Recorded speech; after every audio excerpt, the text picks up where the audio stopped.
Thank God we shifted. We were going to gut it out and try to be tough with it a little bit, but no way. We got the best day going. At this time, what I'd like to do is ask you please all to stand, if you can, as we stand by to invite the Marine Corps Recruit Depot Color Guard to present the colors. Today's Color Sergeant is led by Sergeant Patrick Hassick. Color Guard, present the colors.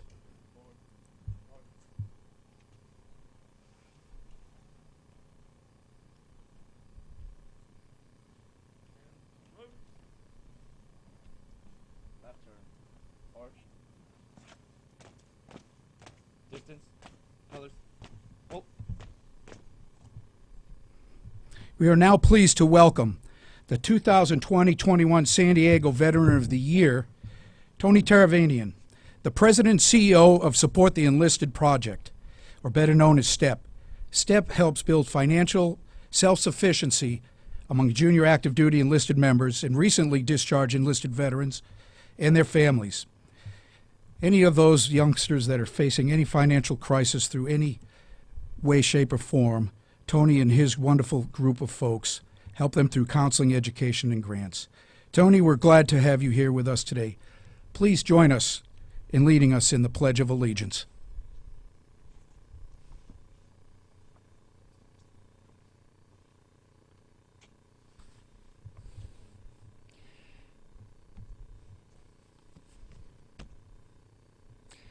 I pledge allegiance to the flag of the United States of America and to the republic for which it stands, one nation under God, indivisible, with liberty and justice for all.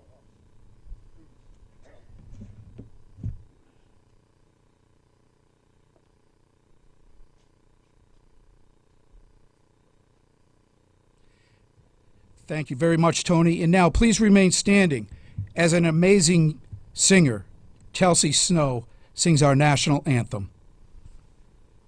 Present. Colors.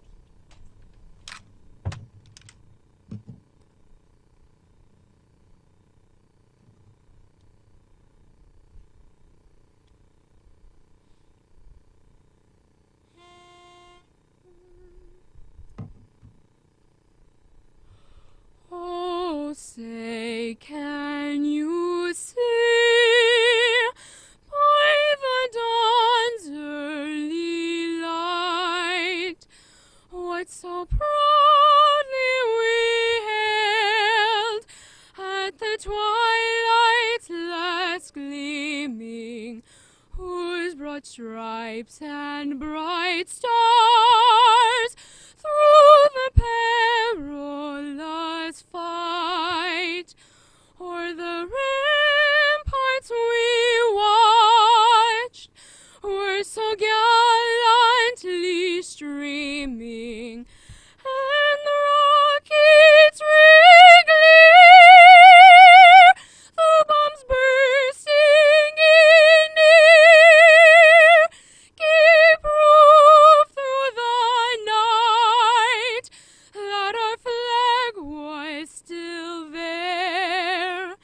Oh, say does that star-spangled banner yet wave o'er the land of the free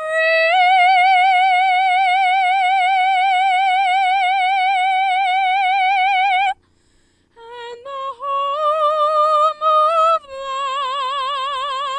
brave.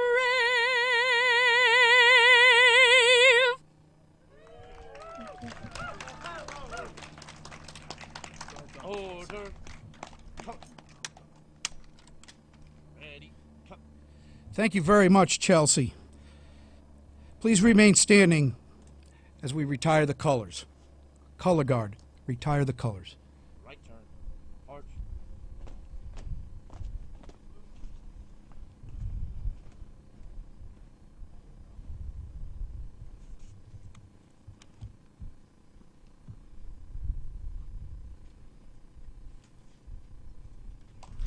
Thank you, ladies and gentlemen. Please be seated. At this time, I'd like to introduce our World War II veteran, Bill Ridenauer, who will now offer the invocation.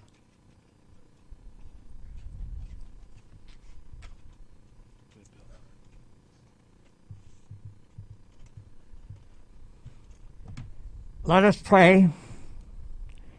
Dear Heavenly Father, thank you for this day. Thank you for the freedom and the peace that we have in our country today. Thank you for each veteran that give their all. We thank you, Lord God, that we can be together today. We pray for our great country, the United States of America. In God we trust. So help us, God. Amen.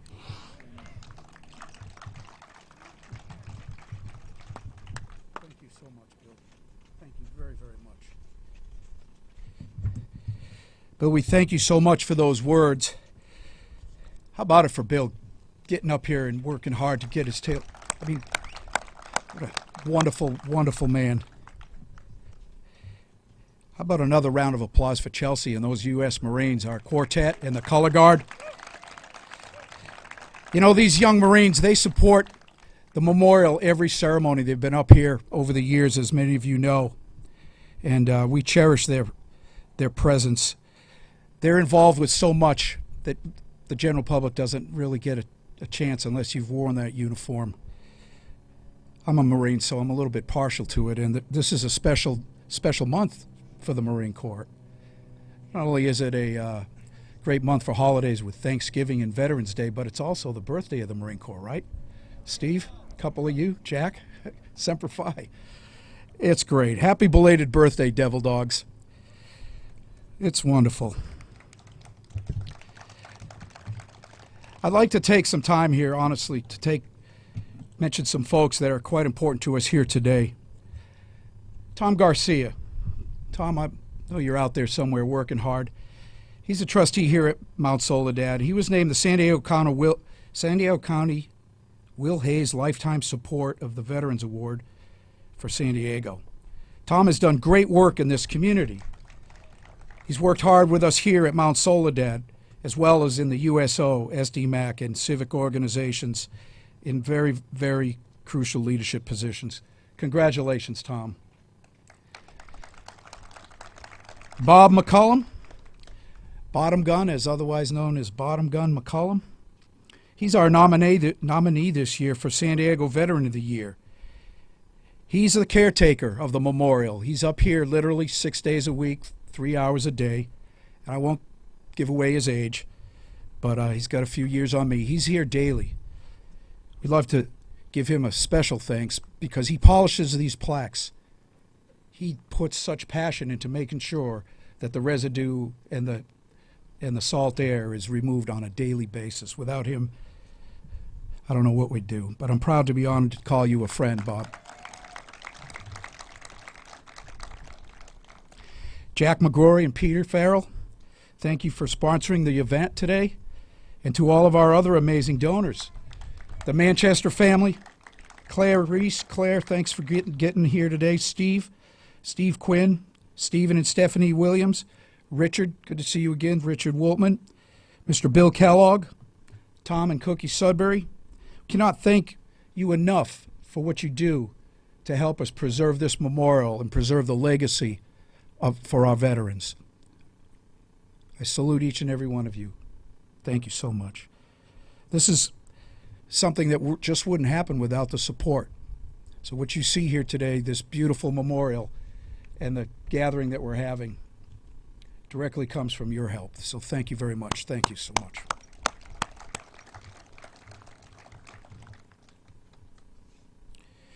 We want to also put a shout out to those folks that are watching online. You know, on Memorial Day, we had quite a few viewers, and we're thankful for you that log in and take a look at us here. Thank you for joining us. And to those who are speaking and present here today, we are truly honored to have such men and women as yourselves here, these gentlemen and ladies of the greatest generation. Surrounding me this morning on this beautiful memorial, these granite walls on which Mount Soledad National Veterans Memorial is honor to preserve. There's over 5,200 plaques that honor both living and deceased veterans, husbands and wives, family and friends. Originally, this memorial was dedicated in 1954, honoring the veterans of the two world wars, and at the time, the most recent conflict, the Korean War. But this morning, I would like to talk to you about some of those World War II heroes who adorn these hollowed walls, warriors like Audie Leon Murphy. Sergeant Audie Murphy received the Military Combat Award for Valor available from the U.S. Army, as well as the French and Belgian awards for heroism. Murphy received the Medal of Honor for Valor that he demonstrated at the age of 19 for single-handedly holding off a company of German soldiers for an hour at the Colmar Pocket in France in January 1945. Then, he went on to lead a successful counterattack while wounded and totally out of ammunition. We're also honored to have Anna Mae McCrary, a technical sergeant of the United States Marine Corps. She served her country's call during World War II by serving with the United States Marine Corps Aviation Women's Squadron, a unit with stringent requirements formed to free their male counterparts for combat. Our Tuskegee Airmen were truly a significant force during World War II as the first black military aviators in the U.S. Army Air Corps. A precursor of the United States Air Force, they first trained at the Tuskegee Army Airfield in Alabama and then flew in Europe and North Africa during World War II. Their impressive performance earned them more than 150 Distinguished Flying Crosses and helped encourage the eventual integration of the U.S. Armed Forces. By the time the 332nd Squadron flew its last combat mission on 26 April 1945, 2 weeks before the German surrender, the Tuskegee Airmen had flown more than 15,000 individual sorties over 2 years in combat. Very, very impressive. Here we are with John William Finn, a sailor, United States Navy, who is a Chief Petty Officer. He received the United States military's highest decoration, the Medal of Honor, for his actions during the attack on Pearl Harbor in World War II.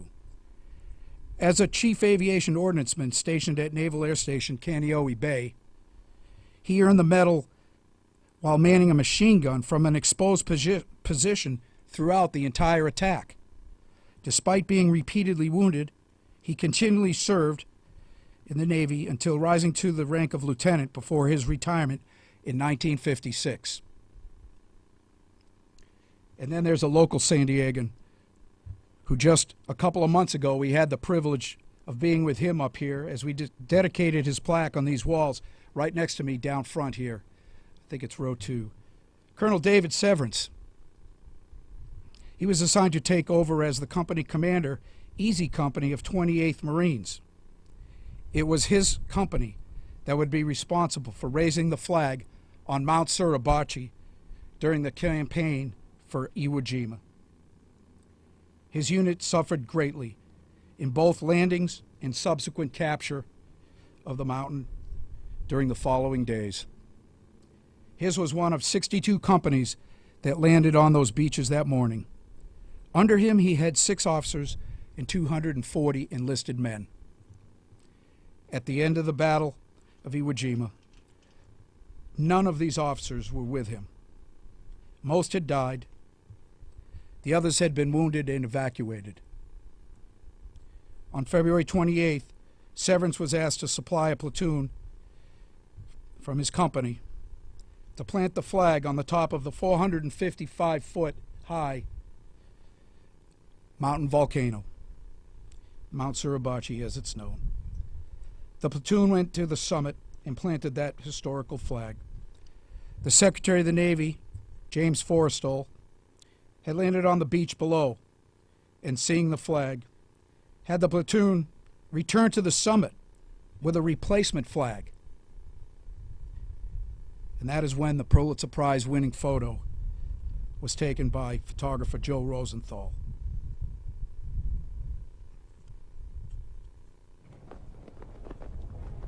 Hi, I'm Dan Lauria. My mentor, the great Charles Durning, was the youngest man to land on the beaches of Normandy on D-Day in World War II. On the 50th anniversary of that invasion, Charles was asked to come and say a few words, and he asked me to write something for him. I wrote this poem, Battle Poem. When the smoke has cleared and the battle fought, who among us will ask, was it won or was it lost? The tattered veteran walks across the blooded field, searching for those comrades who would never yield. He questions not what was right or what was wrong, but why this tally against those so brave, so strong. He wonders when for him the final bell will toll, when God will call upon his oh so mortal soul. Let those too cowardly to enter this mindless fray decide where to place you on your judgment day. March on, don't let yourself see the cost, for all lost graves are covered with forgotten frost. If murder be spoken, join the brave fallen in hell. If virtue the password, through heaven's gates dwell.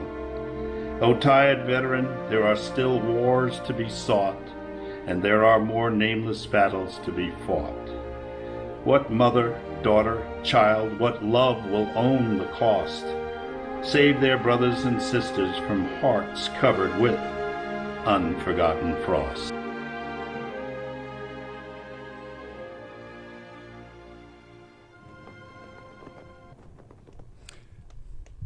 Dan Lauria. For Veterans Day this year, the Mount Soledad National Veterans Memorial has partnered with Honor Flight San Diego. For those of you not familiar, that's the nonprofit branch of the nationwide Honor Flight network, which consists of over 130 independent hubs all across America. And again, if you're not familiar with that group, they do some amazing, amazing work. Honor Flight escorts veterans to Washington, D.C. to see their memorials using donations by individuals, foundations, associations, business owners, corporations, all who wish to recognize our veterans' contributions and to thank them for their service and sacrifice to the United States and its citizens. Today we're fortunate to have Julie Brightwell, who's the chairman of Honor Flight San Diego, join us here at the podium. Good morning. My name's Julie Brightwell. I'm the chairman of Honor Flight San Diego. And as Mark explained, our mission is to take our eldest veterans to Washington, D.C. to see their memorials. Those were built to honor them. And currently, that's our World War II and our Korean War veterans. Since its founding in 2010 here in San Diego by Dave Smith, Honor Flight San Diego has taken over 1,400 World War II and Korean War veterans from this county to Washington, D.C. at no cost to them. As a vital link to our greatest generation, we're honored to participate in this ceremony today with Mount Soledad. As part of the Veterans Day recognitions, we thought it was very important to recognize the 75th anniversary of the end of World War II. What an incredible time that was in history, which all of these men and women were a part of. They laid the foundation for every veteran that has followed since, and we appreciate that. This year's ceremony to honor veterans is very different than what it's been in the past. For many years, Honor Flight San Diego has been an active participant in the Veterans Day Parade, where grateful citizens were able to clap on the curb as the heroes passed by. Even though we can't meet in person this year to do that, we appreciate this opportunity for our World War II veterans to be recognized virtually for the 75th anniversary of the end of the war. Every World War II veteran and every person that was alive during that time knows exactly where they were when President Truman announced that Japan had surrendered and the war had ended. Mothers, fathers, families, friends, and the World War II veterans themselves remember the prayer of thanks that went up all over the world when the guns were silenced. And we celebrate that today. Unfortunately, members of our greatest generation are passing on each day, And all of our World War II veterans are in their 90s, many over 100 years old.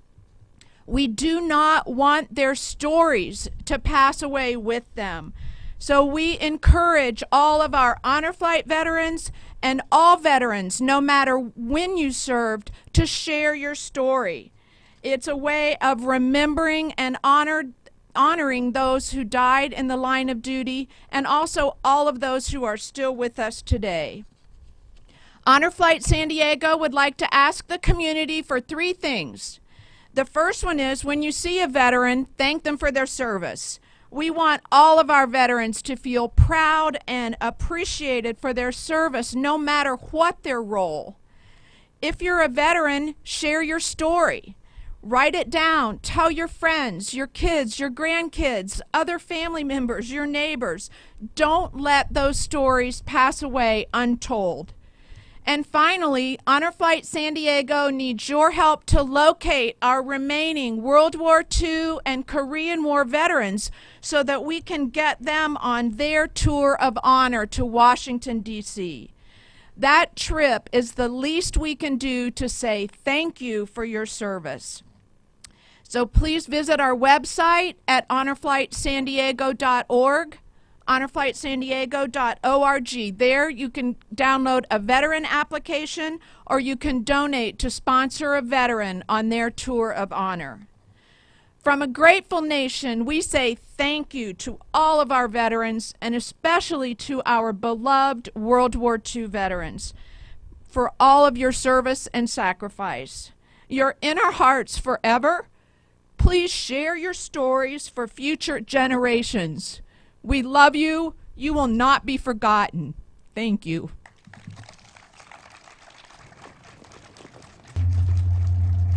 Greetings from the flight deck of the USS Midway. Mac McLaughlin, CEO of the Midway Museum. Just want to say, on the occasion of the 75th anniversary of the end of World War II, our sincere thank you to all of you for your participation in what you did for our nation in the 1940s. We will try to continue to represent the core values that you represent for our nation. And until then, have a great Veterans Day, and thank you for being America's greatest generation. So why are we here today, everybody?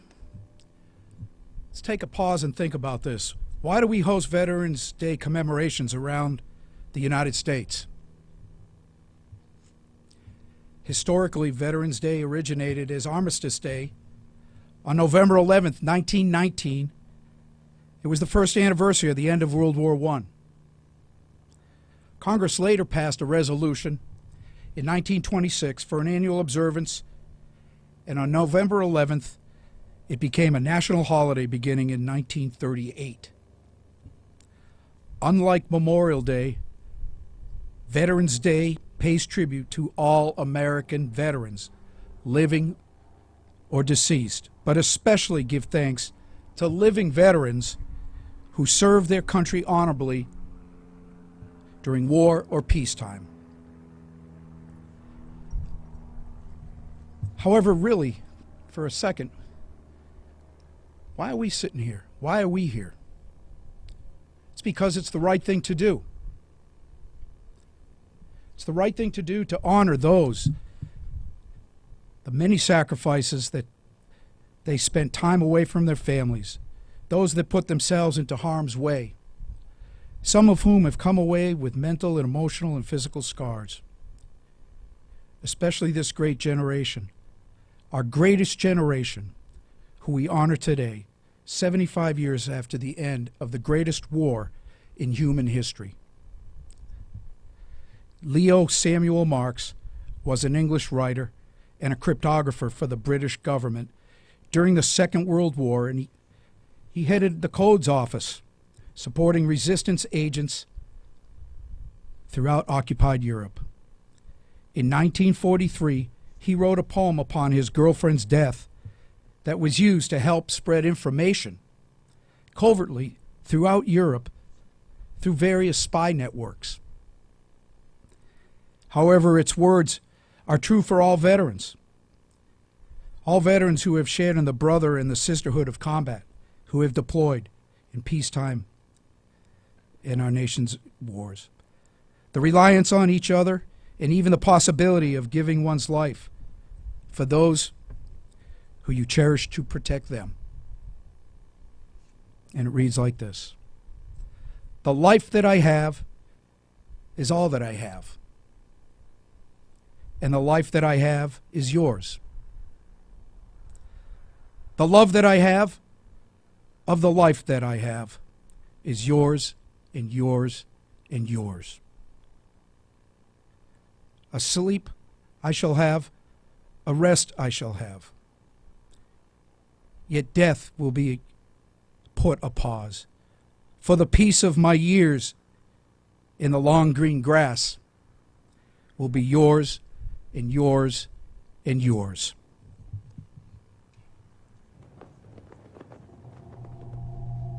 Hello, my name is Hank Coates, and I'm the President and CEO of the Commemorative Air Force. I'm honored for the opportunity to pay respect to our veterans during this virtual ceremony.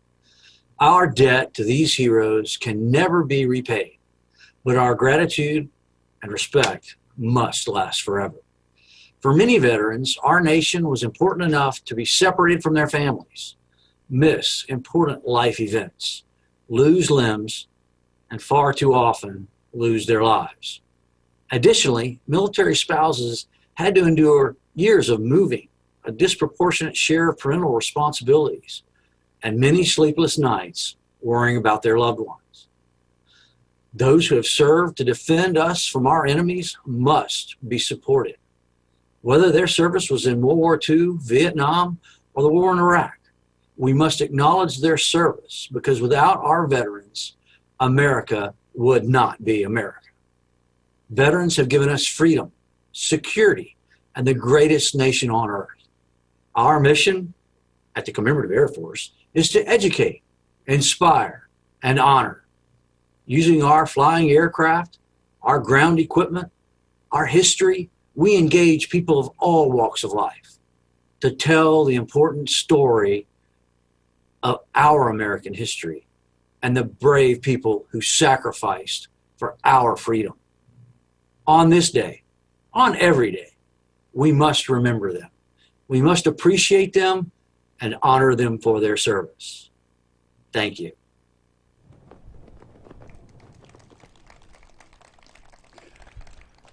Well, I hope it's been entertaining and informative so far, but I think it's about to get just a wee bit more spirited here as we listen to these amazing leaders over here in their own words. Beginning with Harrison Frank, who was a teenager in Los Angeles when World War II broke out. He enlisted in the Navy at the age of 17. And Harrison served for 3 years and was stationed in Hawaii, then Guam, where he was an aviation storekeeper second class. So, Harrison, come on up, kick us off.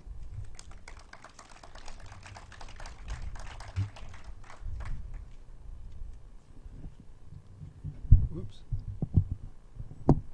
Can you hear? Well, he already leaked the information that I'm Harrison Frank. I'm a World War II vet. I enlisted in the U.S. Navy in 1943 at age 17 with a high school diploma.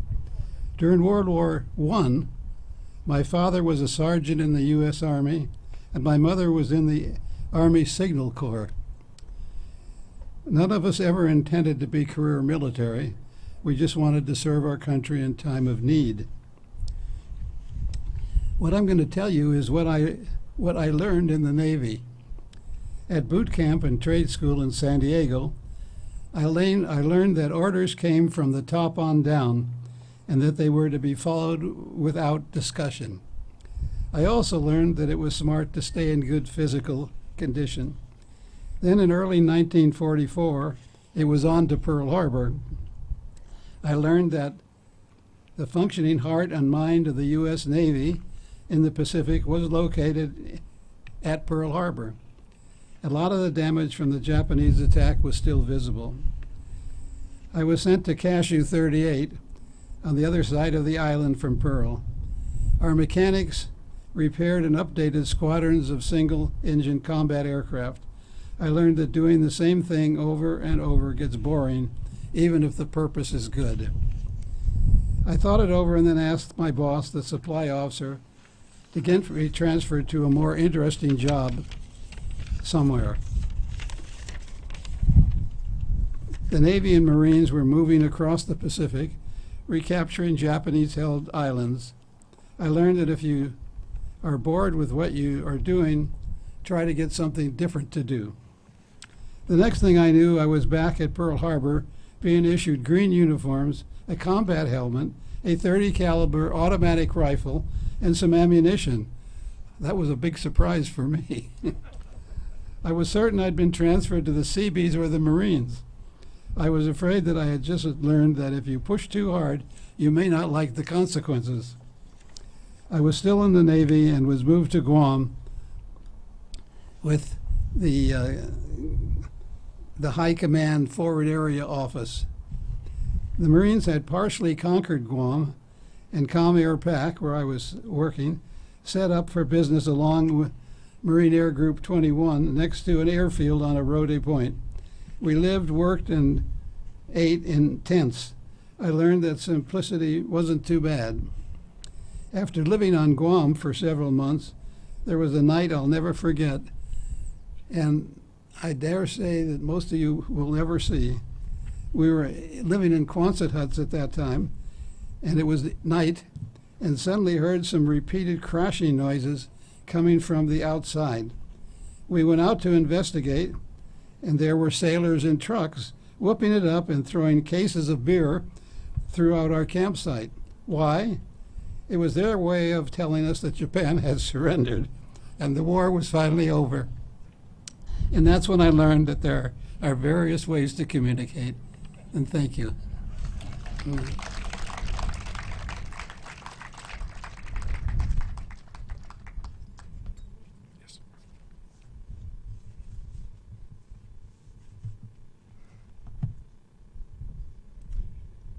Next up, Andre Chapaz. Served with the Army Corps of Engineers building airfields for B-29 bombers in the South Pacific, working on Guam, Okinawa, the Mariana and Ryukyu Islands. His duties included locating mines, righting construction equipment as an armed guard and patrolling Japanese-held territory. His unit was staging for the invasion of Hokkaido, Japan. Andre Chapaz.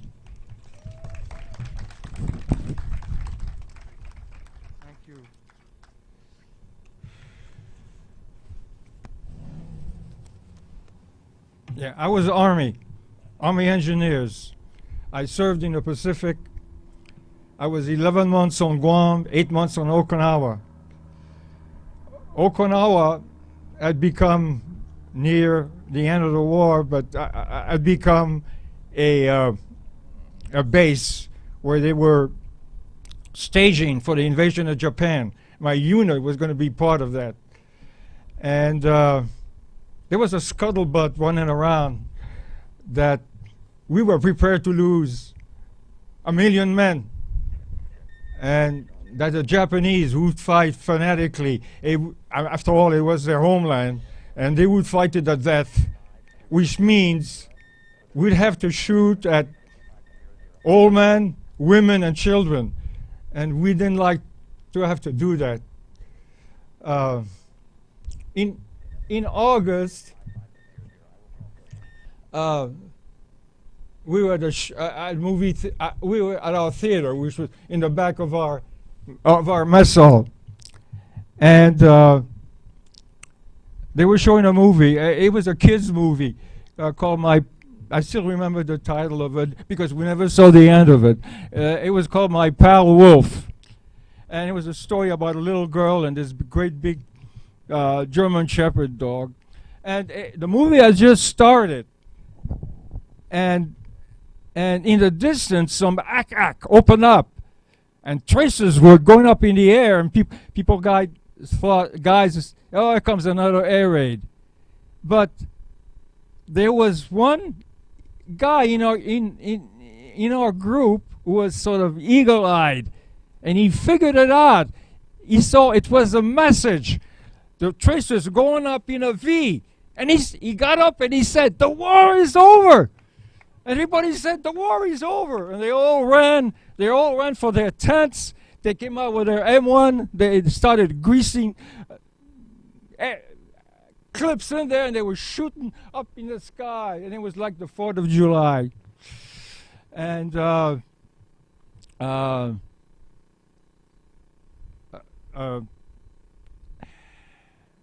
it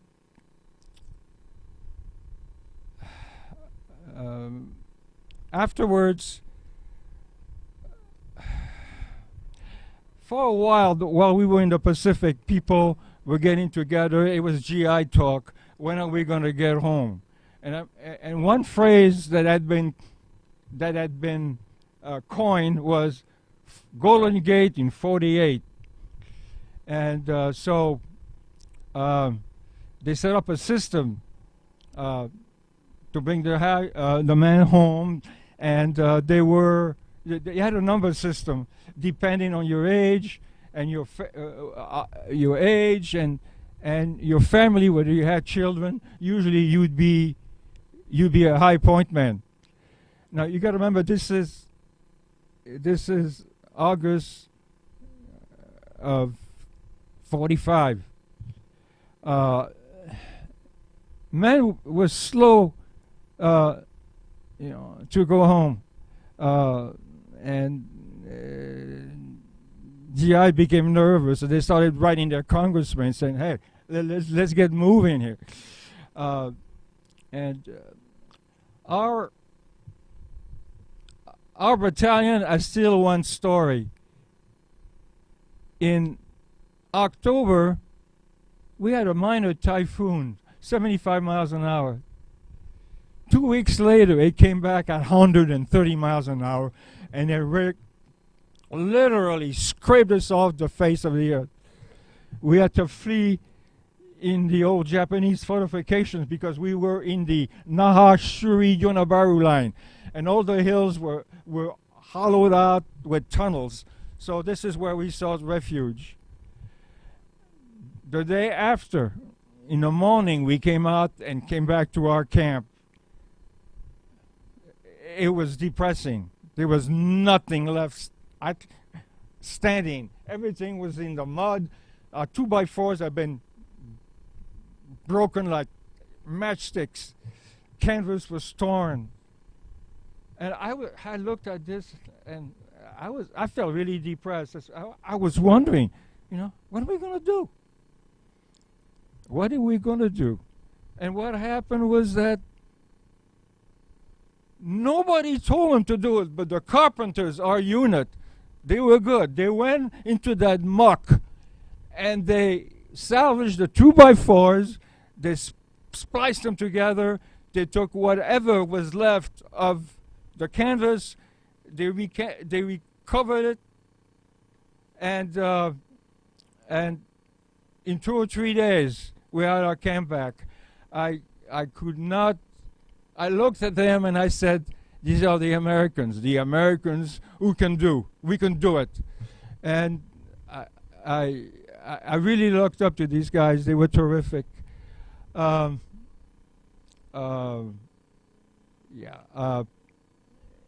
Then the months came by, and finally I got my orders to come back. It was February 1946 that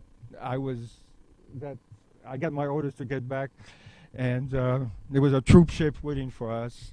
And I got to finish this.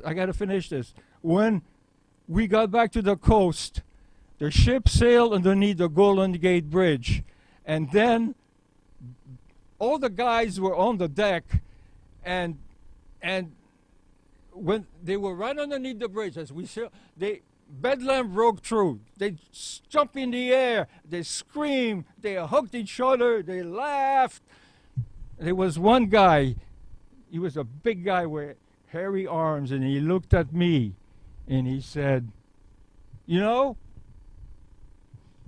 next to the moment that I hold my woman in my arms, this is the greatest moment in my life. Thank you.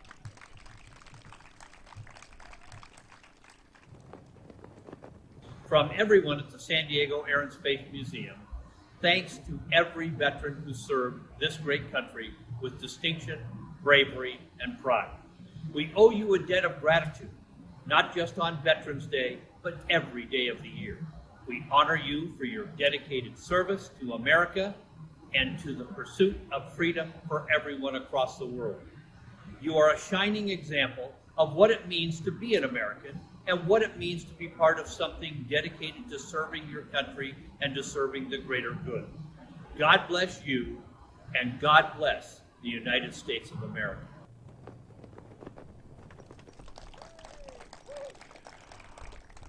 Our next veteran, Tom Rice, was attached to the U.S. Army's 101st Airborne Division, the famed Screaming Eagles. During World War II, he was in the European theater, parachuting into Normandy on D-Day. Last year, I know he had a little bit of fun back in that neck of the woods. Yeah, he jumped back into Normandy. Much friendlier circumstances. Tom, the floor is yours.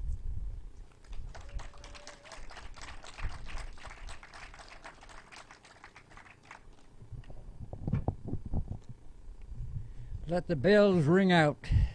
Let the bells ring out for thee. I'm so happy to be here, sponsored by our favorite activity with the civilians is honor flight. I was on the second flight years ago, and I still remember everything that we did.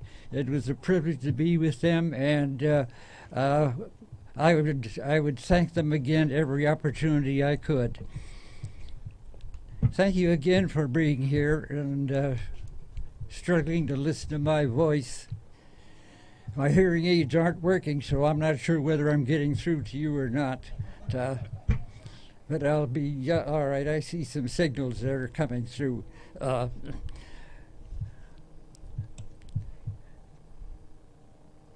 We took off from England June 5th. We flew the English Channel below German radar. We turned left at the Cottonton Peninsula. Jump altitude was 750 feet. We stood up, we hooked up, and we crowded the door as best we possibly could. We had 6 parapack bundles underneath the aircraft. Each one of them weighed 300 pounds. There was 1,800 pounds there to be unloaded. Number 2 man and number 3 man, Frank Ficarota and Tony Doss, had automatic switches to release the bundles as well as the pilots. The Pathfinders had jumped a half an hour before us at 12:41. We were to jump at 1:21. The time schedule was right on, and we made it. The next command was stand in the door. Crowded up, we compress, and we can unload that aircraft in about 15 seconds of 18 men in it, all ready to go. Our equipment was checked, and I was standing in the door, both hands one on one side of the door and the other on the other side of the door, and crouching low. I could see a vast amount of anti-aircraft exploding at about 250 to 300 feet. The pilot evidently knew that we were heading right toward it, and he swung way off to the left. We were dropped in the wrong place. Dropped in the wrong place. We were dropped on drop zone D instead of drop zone B. Drop zone B was underwater. Evidently they knew it, but it was not. We were not told of it. So as I jumped, number 2 and 3 men released the bundles. The pilot did it at the same time as they saw the fluorescent flag on the ground, and the aircraft rose about 50 feet. That pushed me down into a deeper crouching position, and we were doing 176 miles an hour, And we usually don't jump at that speed. We jump it from 90 to 95 miles an hour. So when I stepped out the door, I was, for the most part, got my arm caught in the lower left-hand corner of the door at the armpit. And I went out, turned upside down, helmet came off, Thompson's submachine gun was loose and banging me. I swung out, come back up and hit the side of the aircraft, swung out again, and turned just enough to release myself. So I was scraped from my armpit all the way to my wrist, and I had a watch that I had just purchased on a furlough in San Diego, Jessup's Jewelry, I can recall, $286 watch that had 7 jewels in it to last a lifetime. That was stripped off of my wrist and I lost it. Gone forever. I don't think anyone found it. Maybe a cow stepped on it, or it's lying somewhere in the deep mud in one of the cornfields where we jumped. Everything we did in training of 4 years, and we trained in combat as well as in Camp Toccoa, Georgia, a secret little CCC camp that no one was supposed to know about. And as a result of that, everything we did was innovative, was creative, and General Eisenhower expected that of us. And so we did, and we did it. So thank you for listening to my short story, and let the bells ring out for ye. Let the bells ring out for thee.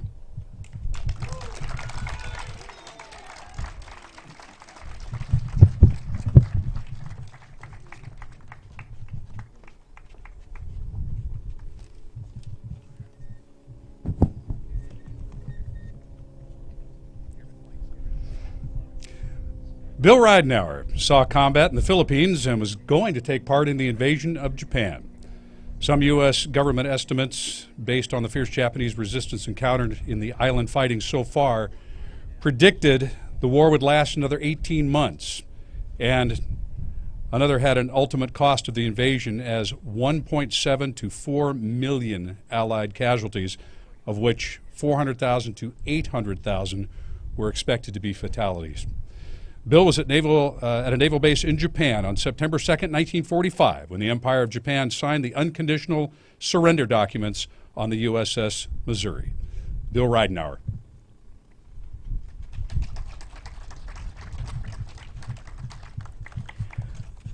Top of the morning to you.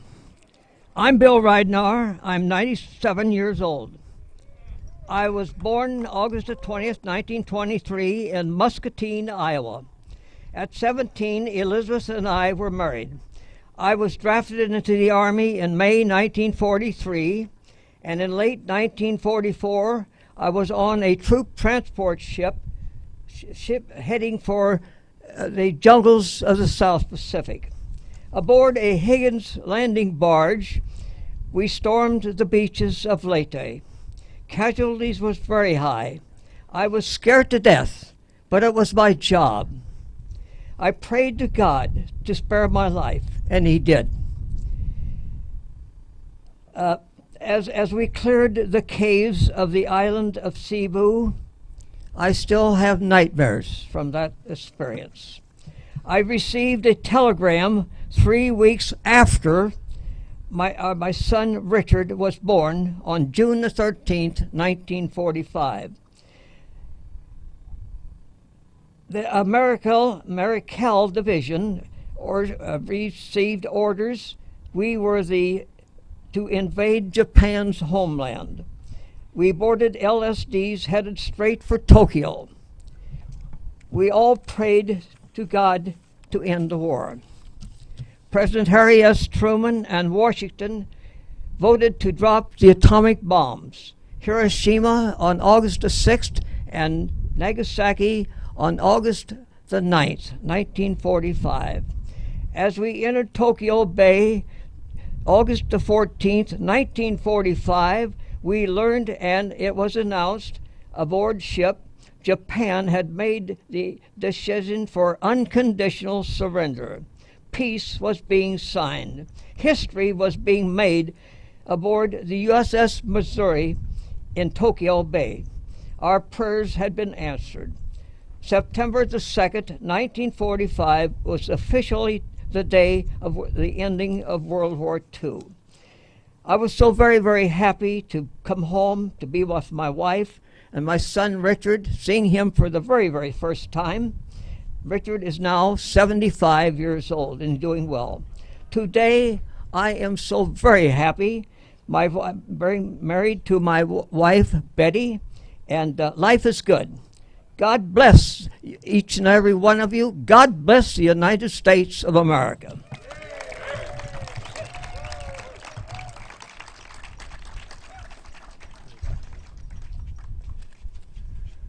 All right, ladies and gentlemen, we still have two more great stories to hear, but right now I'd like you to direct your attention behind you, off to the east. We have multiple local pilots that are showcasing their pre-World War II and World War II era biplanes today. Following them will be the San Diego Salute Formation Team. We've been fortunate to have them participate in our annual events. These local professional pilots are a mixture of a private ownership group, military veterans. They performed at many air shows, the Holiday Bowl, and even overhead for the LA Rams. Remember them?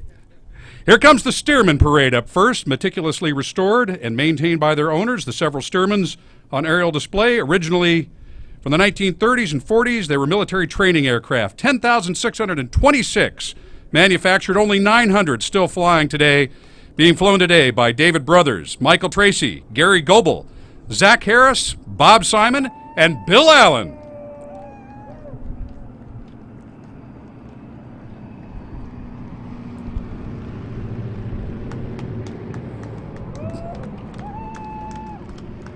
Now, Bill Allen showcasing that award-winning silver Steve McQueen Stearman.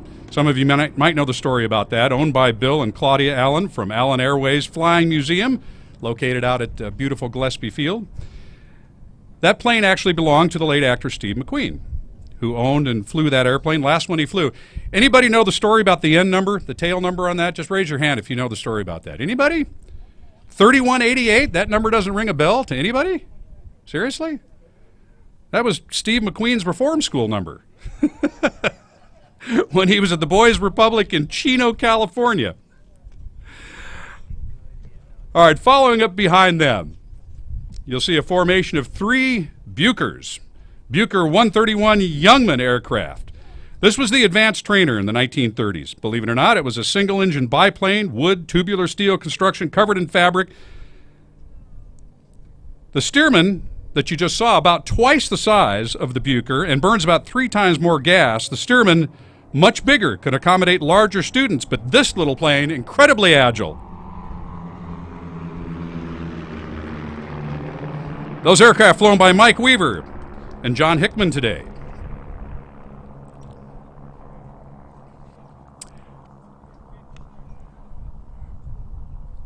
All right, next up here.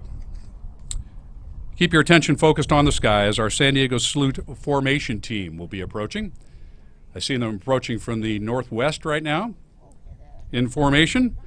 The team again led today by Navy veteran John Flipper Flippin in his 1960s T-34 Navy aircraft. On his wing today, Mark Bauer, George Watson, Mike Reardon, Brian Smith, Kent Fields, Paul Kessel, and Jeff Linebaugh. John Flipper Flippin in his 1960s T-34 Navy aircraft born in Fort Smith, Arkansas. Jeff Linebaugh flying his RV rocket. Trained P-51 and P-29 pilot. Paul Kessel also flying an RV. Mike Reardon flying the orange and white T-34. Grew up right here in El Cajon, California. Brian Smith also up there in the formation.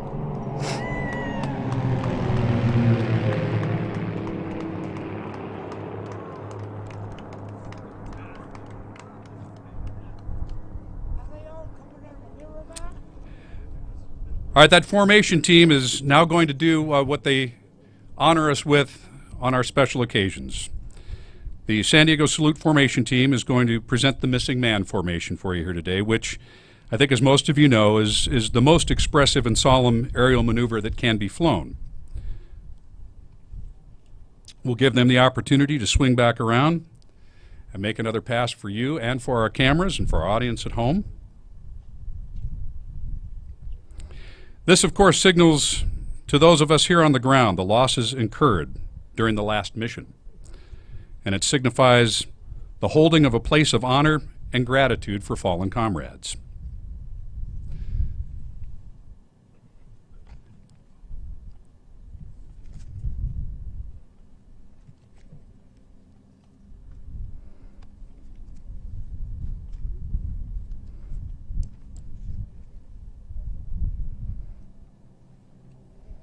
Reintroducing that team to you, John Flipper Flippin, in his 1960s T-34 Navy aircraft, born in Fort Smith, Arkansas. John says he was born to fly. His dad and uncles were pilots, as well as his older brother Danny, who often flies in these air shows. On his wing today, Army veteran George Watson and Brigadier General Air Force retired Randy Ball. Jeff Linebaugh, flying his RV rocket, and is a trained P-51 and P-29 pilot. Well, that's some awesomeness in flying out there. Paul Kessel is also flying an RV. Paul served in the Navy from 1993 to 1996. Originally from North Dakota, now lives in Poway. Mike Reardon, flying in the orange and white T-34, grew up, as I said, here in El Cajon, learning to fly. Mike has become active in the EAA Young Eagles program and offers a yearly scholarship to the Boy Scouts. They're learn to fly, get your private pilot's license. And Brian Smith, retired recently, now spends his free time flying his T-34A. Comes from a family of aviators beginning in the 1930s and has stick time in multiple military aircraft, including the P-51, B-17, T-38, and F-15E. As the formation approaches, you'll see one of the wingmen pull up and out of the flight, head west, leaving a hole in that formation as they pass overhead. The open spot in that is the missing plane, representing the missing man. As they fly over, you'll note he pulls up and away from the formation, denoting the reluctant departure from Earth of another brave warrior and the return of his soul to God's gift of eternal peace in heaven.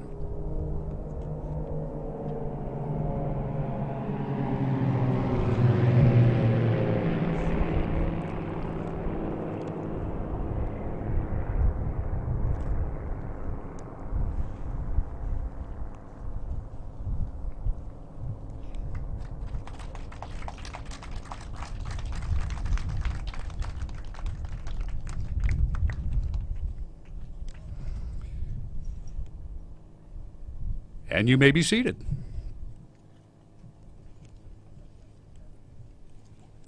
To continue with our speakers now. Gil Nadeau served as a visual signalman aboard at LCS, which at the time stood for Landing Craft Support, and was part of the Mighty Midgets. He served in the Philippines and the invasion of Borneo and Okinawa, and Gil always has some great stories to tell. Gil, come on over.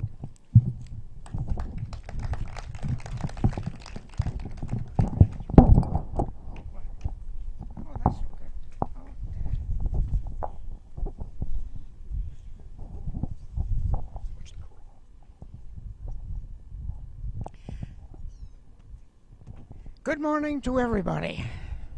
My name is Gilbert Nadeau.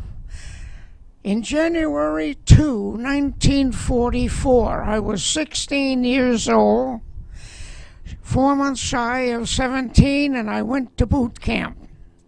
In those days, every branch of the service needed men, and I mean bodies. So everything from then on was cut short. 3-month boot camp was 29 days, and the following day of graduation, I was sent to Bainbridge, Maryland, to service school to be a signalman.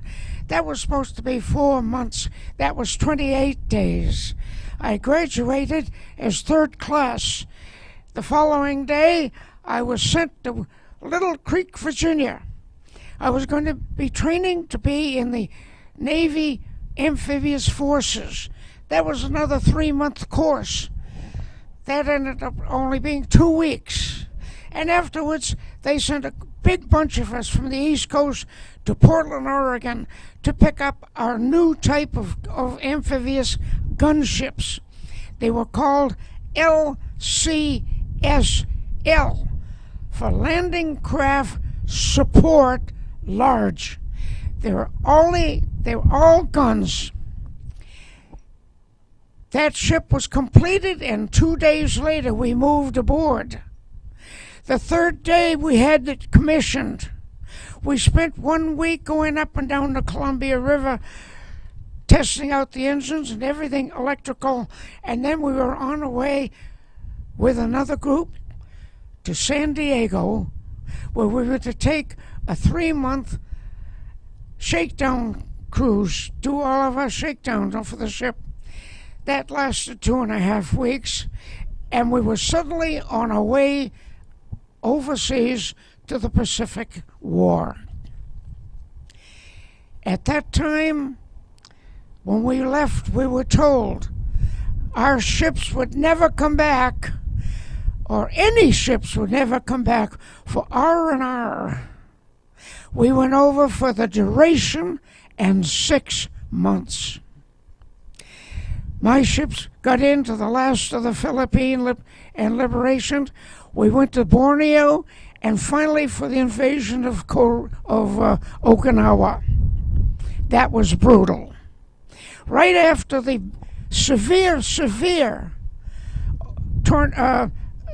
typhoons that were of that century off Okinawa and the Philippines, our type of ships was sent back to the Philippines. We went to Lingayen Gulf, where we began to train for the invasion of Japan. Everything sounds so fast and so quick, but for us it was time consuming. This time we were over there almost 2 years. Not going home to Mama and Daddy. We were there for the duration. And in Lingayen Gulf, 2 days after we were in maneuvers for the invasion of Japan, suddenly a radioman broke radio silence. He turned on his outside speakers and he hollered, "The war is over. The war is over." And within a couple of seconds, all of the radiomen did the same thing on the ships. We were stunned. Here we were just about ready to go to Japan for the invasion. And the war is over. We were cheering and cheering and cheering. It was great news. But it was kind of stunning to us because it happened so quickly. However, my first thoughts were, now I can go home. But unfortunately, logistics said you have to stay for 6 months. Our ships went to China to help the minesweepers clear the coast of China of the mines that Japan had laid. The second week of January of '46, I got my orders to leave my ship.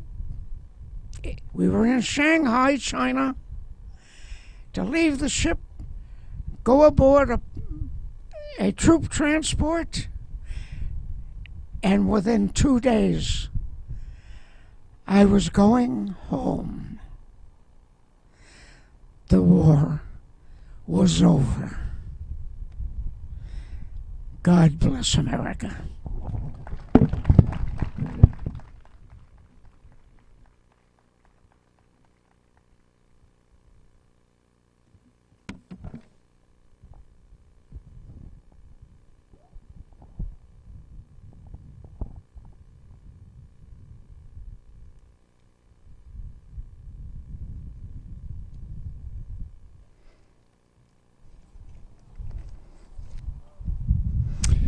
Stu Headley is going to complete our lineup of World War II veterans.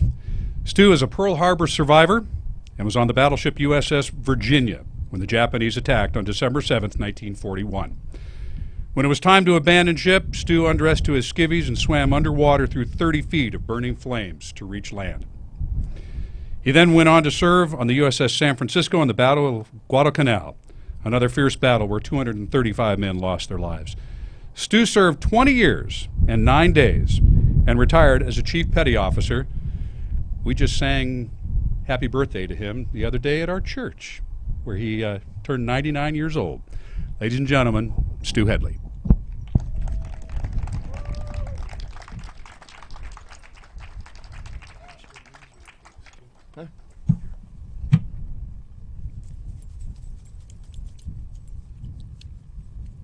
This is all new.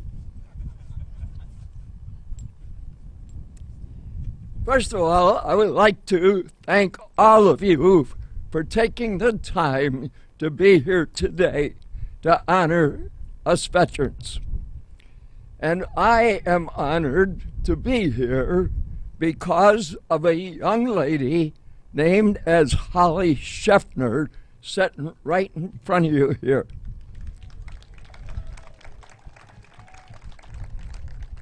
In 1955, I came to San Diego, and I brought my 4 children up to Mount Soledad. None of this existed at that time.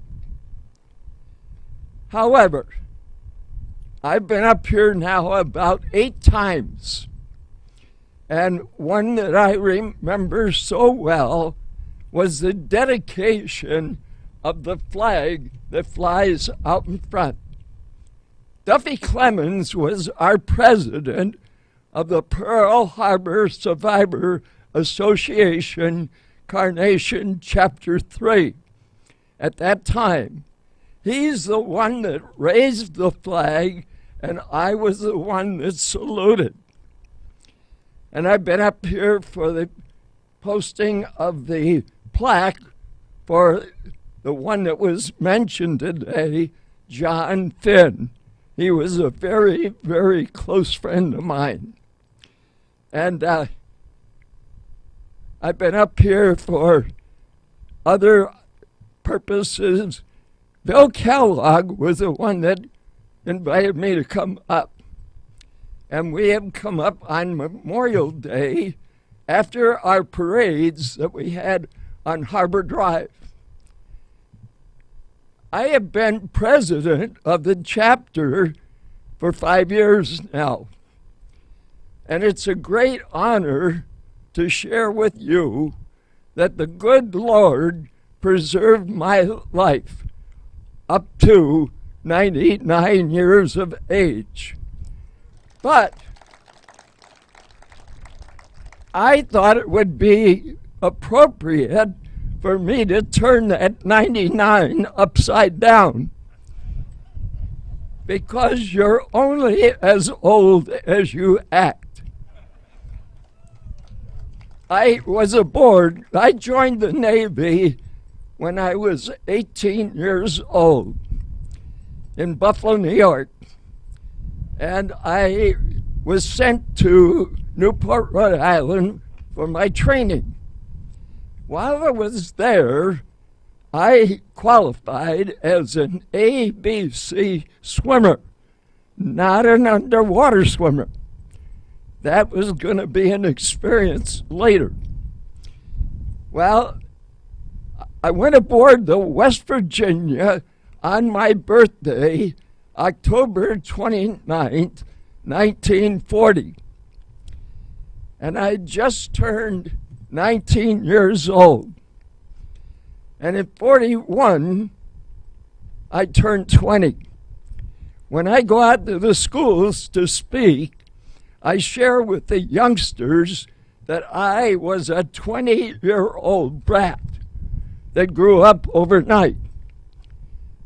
The turret that I was in took a direct bomb hit, killing 11 men. 2 of us walked out of that turret alive. Our ship took 9 torpedo hits, and I thought we were going to capsize. But there was how shall I say it? The Lord's hand was with us because our bilge keel locked under the bilge keel of the Tennessee. That kept us from rolling over. However, I went over on the Tennessee and I was going back up into turret 3. I was on the 3rd rung of the ladder when a Marine lifted me off with his foot. Haven't you had enough of those turrets? I said, well, what do you want us to do? Get over on the beach, you idiot. How? Swim. Fire was higher than this statue or this cross. From the oil that was burning from all the ships that hit the Oklahoma, the California, the West Virginia, and the Arizona. Well, I went over on the starboard side of the Tennessee. Here's all these nice, neat piles of clothes and shine shoes. And I told Krausen, my buddy, strip down to your undershorts and jump, don't dive. And we went as deep as we could. We were in 35 feet of water. And we swam underwater. And the distance was about from here to that tent out there. I broke surface twice. Hottest breath of air I ever breathed in my life. Once again, God's hand was on me because I did not scorch my lungs. When we got over on the beach, an ambulance picked us up and took us to the dispensary. I was asked to speak at USD to about 85 doctors, which were admirals and generals. And the gal that invited me to speak said, Stuart, I want you to tell them what your supplies were on December 7th. I said, you mean that, Kathy? Yes. I said, all right.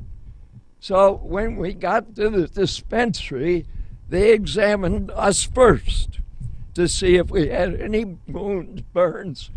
And when we didn't, they immediately gave us a tube of ungentine ointment to put on the burns. They gave us a jar of sulfa drug to put into the wounds. And they gave us morphine, cans of morphine to minister to those that were dying or in dire pain. We did that till about 9:25 when the second wave was coming in. And I sighted the planes approaching Ford Island, and I yelled, duck! And guys went under chairs, under tables, flat to the deck.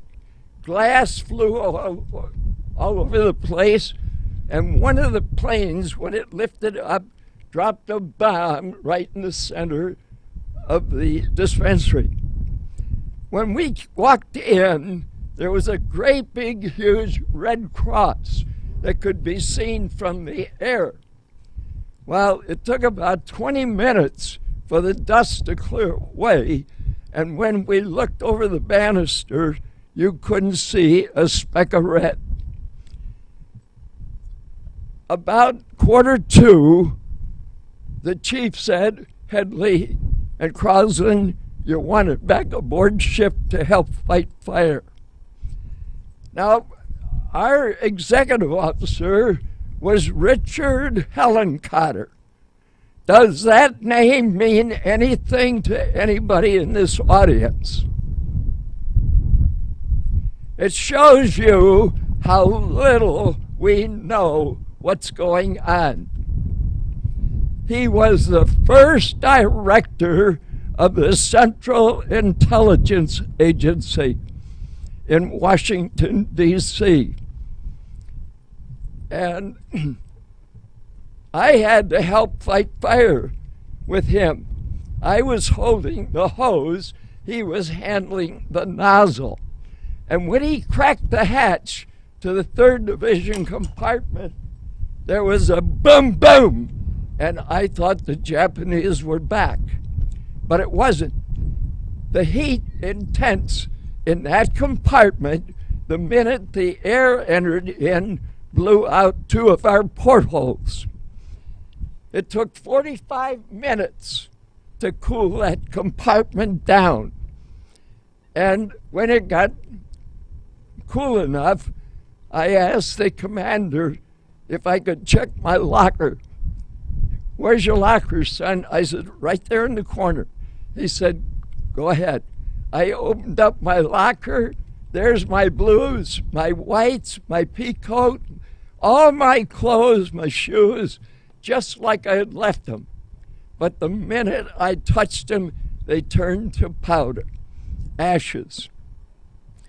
Well, I got off the ship at about 1:30 in the afternoon, and they took us over to Bach Recreation Center.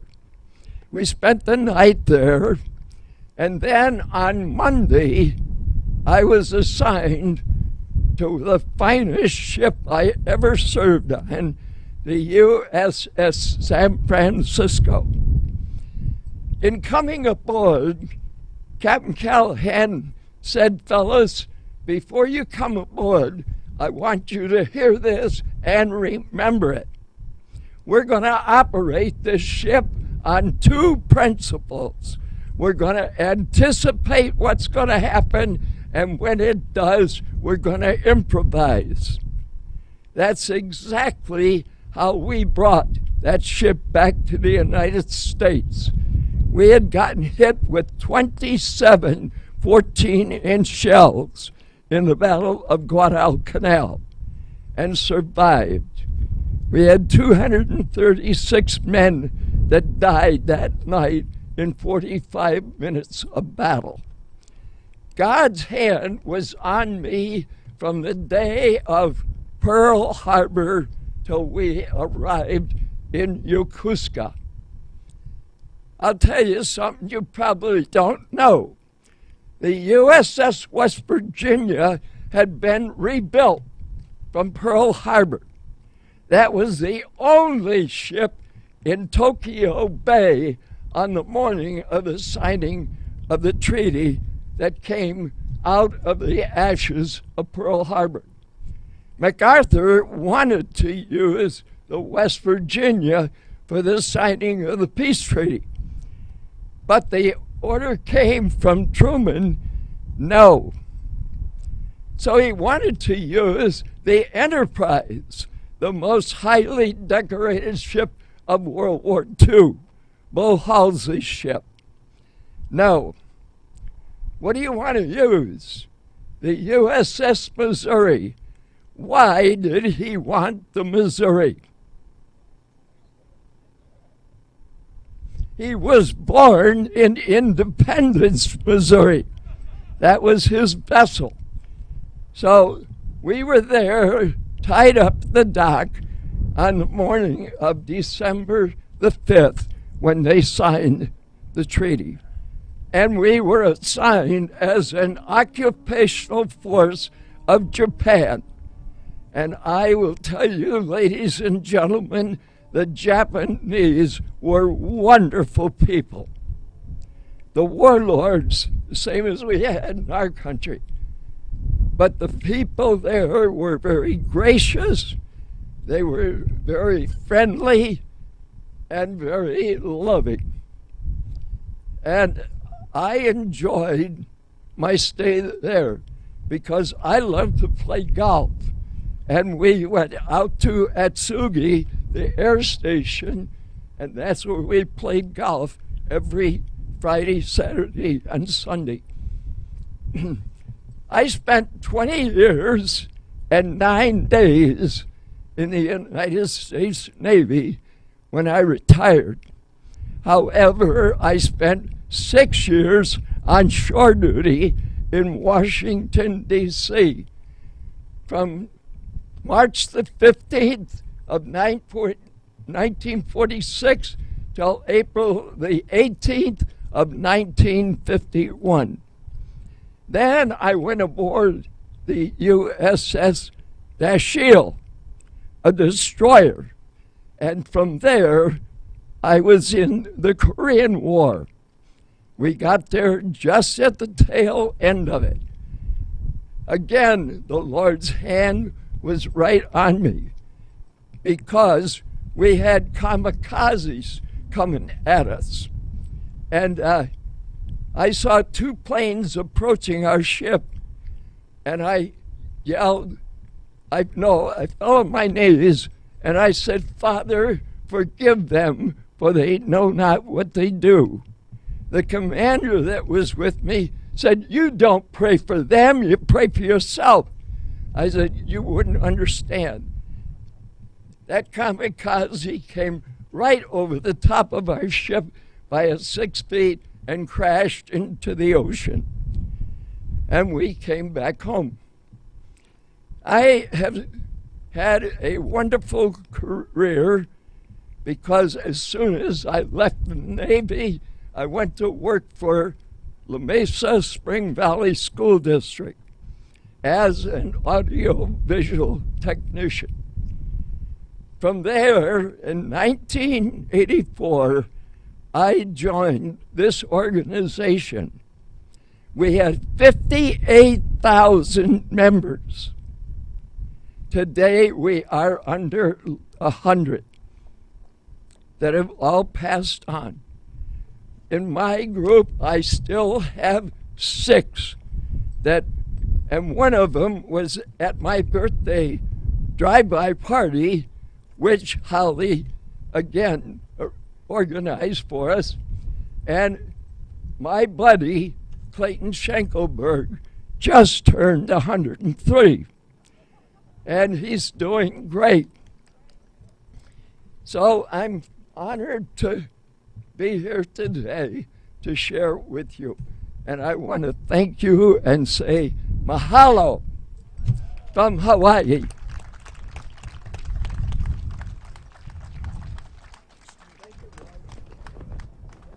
Hi, this is Mayor Kevin Faulkner, and it's my pleasure to join you virtually for the Mount Soledad Veterans Day ceremony. In normal times, we would be 1,000 strong atop beautiful Mount Soledad to pay tribute to our nation's heroes.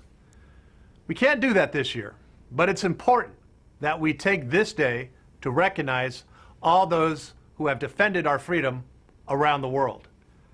San Diego has a rich military history that is embedded deeply in our roots. And over the years, thousands of active duty personnel, reserves, and veterans have been stationed throughout the San Diego region. Whether they are here for just a short while or choose to stay for the rest of their lives, they make up the fabric of our city.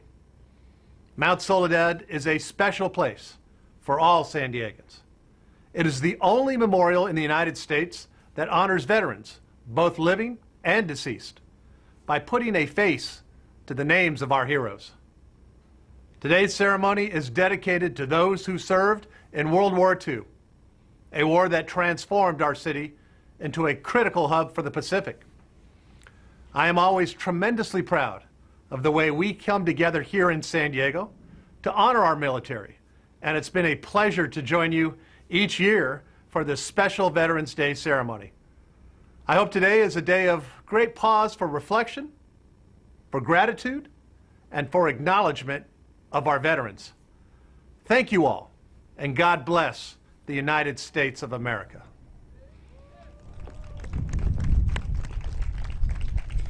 I want to thank all of our speakers again today for sharing those stories with us, for reminding us what it was all about, the sacrifices that you made, and the benefits that we continue to reap today as a country and as individuals because of your sacrifices and the sacrifices of your families and your comrades.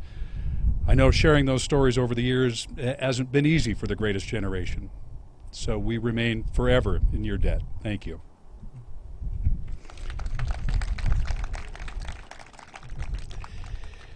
Now we're going to unveil a plaque replica. This is a replica for you to see, honoring our San Diego World War II veterans. The plaque that the audience can view after the ceremony. The actual plaque is located right off to my right over here, your left, right over here by the control station over here. So Trustee Tom Garcia and Brandon Kendrow, showcasing our current and future generations, are going to unveil that plaque for you now.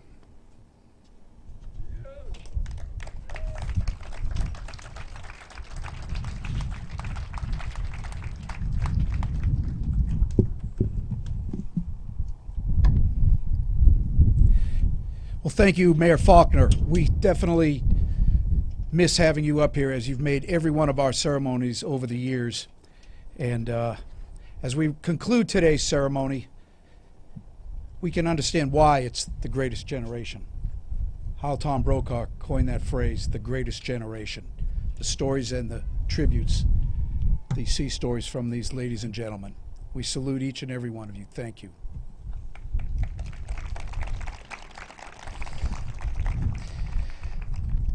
I'd like to also take a few minutes real quick to say thanks again to those that made today's ceremony possible, to our sponsors and amazing donors.